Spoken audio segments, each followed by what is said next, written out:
July August গণহত্যার অভিযোগে আটক সাবেক মন্ত্রী ডাক্তার দীপু মনির প্যারোলে মুক্তি চেয়ে আবেদন করা হয়েছে আন্তর্জাতিক অপরাধ ট্রাইব্যুনালে। বুধবার এই বিষয়ে শুনানির জন্য আদালতে উপস্থাপন করা হবে বলে জানিয়েছেন ট্রাইব্যুনাল সূত্র। দীপু মনির স্বামী হাসপাতালে চিকিৎসাধীন স্বামীর সেবার জন্য তাকে পাশে থাকা প্রয়োজন বলে উল্লেখ করা হয়।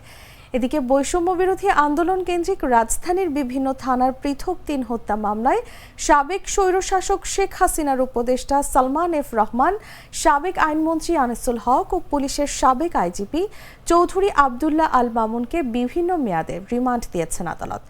এর মধ্যে যাত্রাবাড়ী থানার রাসেল হত্যা মামলায় পুলিশের সাবেক আইজিপি চৌধুরী আবদুল্লাহ আল মামুনের 3 দিন, ভাটারা থানার মনির হত্যা মামলায় সালমান এফ রহমানের 3 দিন ও বাড্ডা থানার আব্দুল জব্বার হত্যা মামলায় আনিসুল হকের 2 দিনের রিমান্ড মঞ্জুর করা হয়েছে।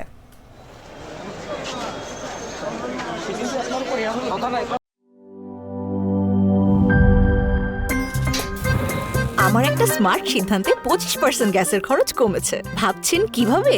সাধারণ গ্যাস স্টোভ বদলে আমি এনেছি আরএফএল গ্যাস স্টোভ। এর সাইন্টিফিক নজল ও ব্রাস বার্নার ক্যাপ সমানভাবে তাপ ছড়িয়ে রান্না করে দ্রুত, তাই গ্যাসও বাঁচায় 25%, টাকাও বাঁচে 25%। আরএফএল গ্যাস স্টোভ নিরাপদ ও গ্যাস সাশ্রয়ী।